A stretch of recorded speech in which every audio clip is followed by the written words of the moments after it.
অবাক হয়ে আমি ঠাকুরমার দিকে তাকিয়ে ঠাকুমার গল্পখানি শুনছিলাম শুয়ে শুয়ে। ঠাকুমা বললে, বহু বছর পূর্বে আমরা শিম্পাঞ্জি ছিলাম। শিম্পাঞ্জি ছিলাম শুনে আমি তো ভারী অবাক। ঠাকুমার দিকে তাকিয়ে আছি ফেল ফেলিয়ে। আর ঠাকুমাকে জিজ্ঞাসা করি, আমিও কি শিম্পাঞ্জি ছিলাম? ঠাকুমা বললে মুচকি হেসে, না তুই না, আমি শিম্পাঞ্জি ছিলাম।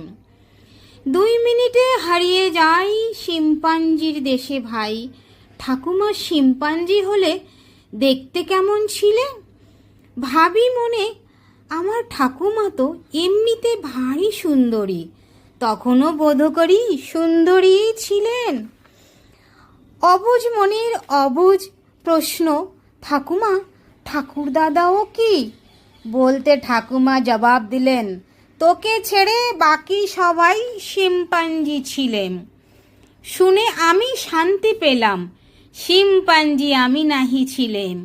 অবাক চোখে আবার দেখি, দেখতেই ঠাকুমা বুঝে গেলেন। বললেন, না রে, তোর বোনও তোরই মতো ছিল। শুনে আমি শান্তি পেলাম, আমার বোনও আমারই মতো ছিল। আজ যখন ছোটবেলার কথা ভাবি, ঠাকুমার গল্পখানি মনে করি। ছোটবেলার দিনগুলো কি না সুন্দর ছিল।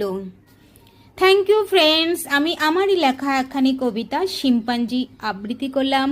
কেমন লাগলো আপনাদের সকলে জানাবেন। সকলে সুস্থ থাকবেন। Thank you.